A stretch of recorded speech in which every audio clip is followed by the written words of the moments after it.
ये वीडियो में हम ऐसा कुछ तरीका बताया जाता है जिससे कि आप घर बैठे बैठे ऑनलाइन पैसा कमा सकते नहीं। इसमें 5 गो तरीका जैसे कि आप बहुत ही आसानी से पैसा कमा सकते नहीं। तो सबसे पहला बाटे वो है यूट्यूब से पैसा कमा सके नहीं। आप यूट्यूब से कैसे पैसा कमा सके नहीं, जैसे कि आप भोजपुरी गाना वीडियो देखे खातिर आप यूट्यूब पे आने और बहुत सारे चैनल्स देखने, जैसे कि वेब म्यूजिक भइल, वर्ल्ड वाइड भइल, और ऐसा बहुत सारा यूट्यूब चैनल्स बा जहाँ पे आप वीडियो या फिल्म देखे खातिर आवे नहीं। जब आप वीडियो प्ले करें नहीं तो उजा के एगो ऐड आवेला, आप देख लो कि हम, और हमेशा आप स्किप पे बटन पे क्लिक कर देते हो कि जैसे कि वो जल्दी खत्म हो जाए, आपको जब वीडियो देखे वो आप देख सके। तो का पता बा आपके यूट्यूब पे लोग ऐसे ही पैसा कमाला, जैसे वेब म्यूजिक के बा या आप हमारा वीडियो देखा था नहीं, अगर ये वीडियो में ऐड आए लोग के, अगर आप ये ऐड के स्किप कर लो के तो अगर कोनो पैसा हमारा ना मिले। अगर आप वो वीडियो को देख ले वो ऐड के पूरा देख ले लो के तो ओकरा हिसाब से हमारा पैसा मिली। तो ऐसे ही बहुत ही हजारों लाखों करोड़ों रुपया लोग हर महीना के यूट्यूब से कमाला। तो आगे बढ़े से पहले हम दिखा देते हैं कि चलिए कैसे लोग इतना कितना पैसा कमाला, रोज के 3 लाख 4 लाख 5 लाख या महीना के कितना कमाला। तो ये वीडियो में बतावा जाता है। हम तो हम बात करते हैं भोजपुरी के सबसे बड़का चैनल वेब म्यूजिक की। तो देख ले 4 करोड़ 40 लाख एक अभी सब्सक्राइबर बढ़ा। एक हमने का देख ले डेली के इनकम रोज के कमाई तब में आ जाए। एक जो रोज के कमाई में वो है $4000। रुपये की बात देखो, डॉलर की बात होता यानी $1 में अभी के हिसाब से लगभग 73 रुपया होता। तो $4000 से लेके $64,000 रोज की कर कमाई बा। के मतलब बोला 1000, यानी कि 64 के पीछे लगल बा तो 64,000। तो चल देख ले जाके कम से कम कमाई कितना बा, मैक्सिमम और ज़्यादा से ज़्यादा कमाई कितना बा। तो अगर हमने के $4000 लेके गिनल जाए तो रोज़ के कर इनकम होता लगभग 3 लाख। और अगर मैक्सिमम अगर लिया जाता है 64,000 रोज़ के लिया जाता तो रोज़ के कर कमाई हो जाए 47 लाख के आसपास रोज़ के कमाई बा कर। जैसे कि आप देखनी है वेब म्यूजिक जो भोजपुरी के बाबू कितना पैसा महीना का कमाला, ऐसे आप भी इतना पैसा बहुत ही आसानी से कमा सकता नहीं। आप वीडियो बना के अपन चैनल बना के अपलोड करके, और बहुत ही आसान बा वीडियो बनाओ। हम एगो क्रिएटर हैं, हम रहने बाहर, हम गुजरात रहने, हमारे बहुत सारा चैनल में जैसे लाख 2 लाख 1.5 लाख सब्सक्राइबर बढ़ा, लेकिन वो सब वीडियो हम हिंदी बनावे नहीं। लेकिन एक दिन हमारे दिमाग में काहे ना कि हम भोजपुरी में बनाए, जैसे कि अपन देश के अपन जो यूपी बिहार के लोग बा वो भाषा में बनाए, जैसे कि वो लोग भी इस चीज़ के सीख सके और वीडियो बना पाए और उसके पैसा कमा पाए। हम खुद कमाते हैं, ओकरा बाद ही हम आपको बताते हैं। ये हमारा चैनल नया बा, सब्सक्राइबर ज़्यादा नहीं है, लेकिन हमारे दोस्तों जो चैनल बा इस समय में 1,40,000 45,000 2 लाख इतना सारा सब्सक्राइबर बड़ा। तो अगर आप चाहता नहीं खुद पैसा कमाए ये तरीका से ही, तो आप अबे ये चैनल के सब्सक्राइब कर ली, अबे सब्सक्राइब कर ली। जैसे कि अगला जो हम वीडियो बनाए वो यूट्यूब से कैसे पैसा कमाया जाए वही पर बनाए, आपके वो वीडियो देखे के जरूर मिले। चैनल सब्सक्राइब ना करें तो ओकर जानकारी आपके ना मिल पाई। तो आप चाहते हैं ऑनलाइन पैसा कमाए तो तुरंत सब्सक्राइब कर, नीचे लाल बटन पर क्लिक करके सब्सक्राइब करिए। और जो दूसरा बा वो फेसबुक से। लोग तो फेसबुक चलावेला टाइम पास करे खातिर, लोग से बात करे खातिर, फोटो देखे खातिर, वीडियो देखे खातिर, लेकिन का आपको पता बा आप भी फेसबुक से बहुत सारा पैसा कमा सके नहीं, लाखों रुपया महीना के। कैसे? जैसे यूट्यूब पे चैनल बनानी है, फेसबुक पे पेज होला, ग्रुप बना के आप पैसा कमा सकते हैं। फेसबुक पे आप एक पेज बनाइए, ग्रुप बनाइए, ग्रुप में बहुत सारे लोगों को जोड़ी, उसमें अलग अलग वीडियो, अलग अलग पोस्ट, फोटो डाली। फेसबुक बनाई, वहाँ पे वीडियो डाली, वहाँ पे फोटो डाली, अलग अलग कंटेंट डाली, जैसे कि लोग आपके पेज के फॉलो करी, ग्रुप में ज्वाइन हुई। ऐसे कई तो पेज होला नो, पेज पे का होला कि अगर आप वीडियो आप डालता नहीं, कंटेंट डालता नहीं, तो उसमें का होला कि फेसबुक वो पे ऐड देला, एगो क्राइटेरिया होला, क्राइटेरिया के बाद उसमें ऐड दी तो वो ऐड लोग देखी तो वैसे आपके पैसा मिले, जैसे कि यूट्यूब पे मिलेला। दूसरा जब ग्रुप बा वो में लोग जुड़ी तो कहला बड़ कंपनी बा चाहे लोग बा, वो कहे कि जैसे मान के चलिए वीवो कंपनी भी है, नया मोबाइल लाइलस प्लस कि हमारी नया मोबाइल बा एक पोस्ट डाल दो, एक वीडियो बना के डाल दो, तो वो का हजारों लाख रुपया लोग लेला। ये चीज हम बताएं कि एक तो जो एड से यूट्यूब पे फेसबुक वीडियो बना के कमा सके, लेकिन एकरा अलावा एकरा कई गुना ज्यादा पैसा कमा सके। लेकिन वो बताएं ये जो टॉपिक बन जो 5 जो वे बा रास्ता पैसा कमाए को ओकरा बाद हम बताएं, वो तो बहुत आसानी से आपके समझ में आए। तो वीडियो को लास्ट तक जरूर देखें, ठीक बा। तो आप चाहते नहीं कि फेसबुक से आप पैसा कमाए तो नीचे कमेंट बॉक्स में कमेंट करें कि आप जाने के बाद अलग से एक वीडियो बनाएं और आपके पूरा प्रोसेस बताएं, 0 से लेकर आपके पूरा सिखाएं, यानी ABCD से लेकर Z तक, क ख ग से लेकर अज्ञा तक, ठीक बा। तो अगर वो आप वीडियो देखे चाहते नहीं तो नीचे सब्सक्राइब पर क्लिक करके बटन बा सब्सक्राइब लाल कलर पे जरूर क्लिक करें।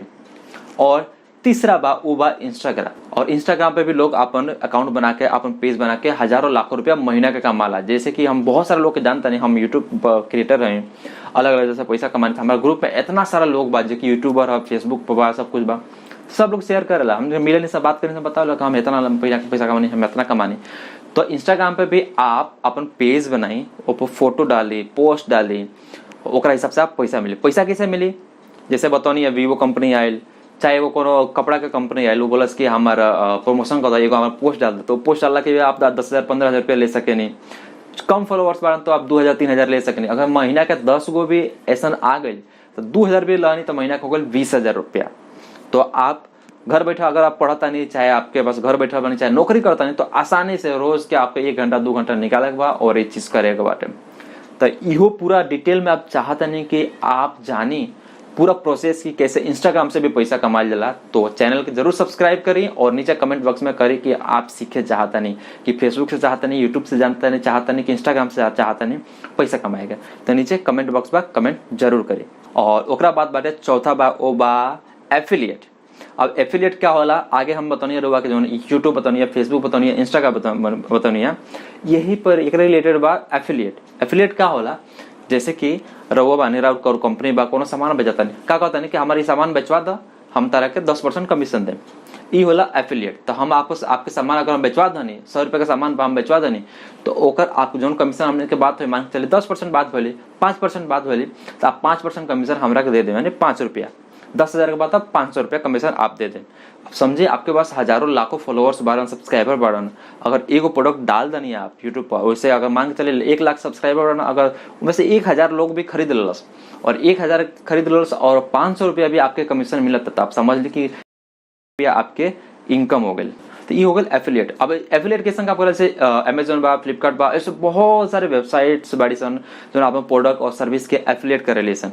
तो चलिए समझाओ तो बहुत आसान तरीका से। ये वीडियो के डिस्क्रिप्शन में अगर जाए आप तो वहाँ पे हम बहुत सारा लिंक डाले बने, हम कौन सा मोबाइल यूज करनी, कौन सा माइक यूज करनी, कौन सा लैपटॉप यूज करनी, कौन कौन सामान यूज करनी, ओकर लिंक दिले बने। अगर वो लिंक पे आप जाके अमेजोन या फ्लिपकार्ट से वो सामान खरीदे तो ओकर कुछ हमारे कमीशन मिली। बस इतना ही काम बा। आप व्हाट्सएप पे भेज सके नहीं, यूट्यूब पे भेज सके नहीं, फेसबुक पे भेज सके नहीं, जहाँ जहाँ पे आप बानी वजह से भेज सके नहीं। तो ये ऐप अगर आप चाहते नहीं कि ये तरह का भी पैसा कमाए, तो आप नीचे कमेंट बॉक्स में करिए कि आपके एफिलिएशन से भी पैसा कमाएगा बा, एफिलिएट प्रोग्राम से भी पैसा कमाएगा बा, और चैनल सब्सक्राइब करिए, तो हम जरूर वीडियो बनाएं और आपके सिखाएं। और जो लास्ट बा वो बा फ्रीलांसिंग। और फ्रीलांसिंग का होला? फ्रीलांसिंग होला कि मान के चली कि विदेश में बा, कि अमेरिका में बा, ठीक बा, ओकर वीडियो एडिटिंग करावे के बा। तो विदेश में का बा, मान के चलिए उजक के $1 आप इंडिया का अभी के हिसाब से आज हम वीडियो बनाते हैं तब के हिसाब से 73 रुपया बा। उजक के $1 एजक के 73 रुपया। तो उजक के अमेरिकन और जो बाहर के जो देश बा, जहाँ पे वो लोग का करेला कि उजक से काम ना करवाला, बाहर के लोग से काम करवाला। जैसे कि अगर वह काम अगर मान के चलिए कि अमेरिका में बा और एजक जो काम कराता वो 3,000 में कराता, और वह काम अगर अमेरिका में कराई तो 8 से 10,000 रुपया पड़ी एजा के हिसाब से। तो एजा के लोग का करेला, ऐसा बहुत सारे वेबसाइट बा, जैसे अपवर्क बा, freelancing.com बा, फिर फाइबर बा, ऐसा बहुत सारा वेबसाइट्स बा जहाँ पे जाके लोग अपन काम रखेला, चाहे कि जे वीडियो एडिटर बा ओकरा जो हैला ओकरा से काम करवावेला। बहुत ही अच्छा बा, खुद हम करे नहीं और बहुत सारा पैसा कमाने। एक मान के चलिए एगो वीडियो एडिटिंग का काम बा, 2 घंटा काम बा, तो हम 4,000 से 5,000 रुपया हम एगो वीडियो एडिटिंग के पैसा लेने। समझे? बहुत ही ऐसा वीडियो एडिटिंग को सीखल कोनो बड़का बात नहीं कि आपको चाहते हैं वीडियो एडिटिंग भी सीखल, तो नीचे कमेंट बॉक्स में कमेंट करिए, हम जरूर आपके वीडियो एडिटिंग सिखाएं।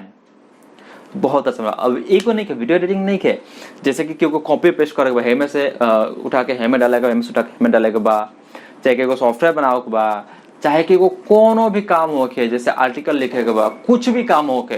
कई लोग तो का करेला कि गांव का वीडियो मंगावेला, जैसे अमेरिका में के बा तो कुछ बनावेला सन, बोले से हमरा के हाई वीडियो रिकॉर्ड करके भेजा, नदी के भेजा, गांव के भेजा, बकरी के भेजा, तो ऐसे ऐसे वीडियो मांगेला सन। तो मतलब बहुत सारा इसमें बहुत सारा कमाई के जरिया बा। अगर चाहता नहीं तो एक बार हम वीडियो बनाए। तो हमारा पूरा आशा बा कि हम जन चीज समझावल चाहता नहीं है वो समझा पौले बनी, और पक्का हम आपकी गारंटी देते नहीं कि आप अगर हमारे साथ रहने तो हम जी जाना तरह से हम पैसा कमाता नहीं, महीना के जितना हजारों लाखों जो भी कमाता नहीं, वो आपके जरूर सिखाए उस सीक्रेट्स, वो राज कि आप भी कैसे इतना सारा पैसा कमा सके। नहीं कहीं जाए की जरूरत नहीं है, आपके एक मोबाइल चाहिए या कोई इंटरनेट चाहिए, बस वो तो सबके हाथ में बांटे। अभी तो इंटरनेट तो फ्री है, मान के चलिए 399 रिचार्ज कराएं यूज़ करिए, 299 के रिचार्ज करिए यूज़ करिए। तो बस ये हम चाहते रहनी है। अगर ये वीडियो आपको पसंद आई लोग है तो वीडियो को लाइक कर दिए, पसंद नहीं खाए तो आराम से डिसलाइक कर सके नहीं। और ये तरह के पैसा कमाए के रिलेटेड और बिजनेस स्टार्ट करे के रिलेटेड, ऑनलाइन घर बैठे बैठे पैसा कमाए के रिलेटेड आप वीडियो या इन्फॉर्मेशन चाहता नहीं तो अभी के अभी चैनल के सब्सक्राइब करी और बेल आइकन यानी घंटी के निशान पर क्लिक करी, जैसे कि कोनो भी हम वीडियो अपलोड करें तो ओकर जानकारी आपकी सबसे पहले मिली। बहुत बहुत धन्यवाद वीडियो देखे खातिर।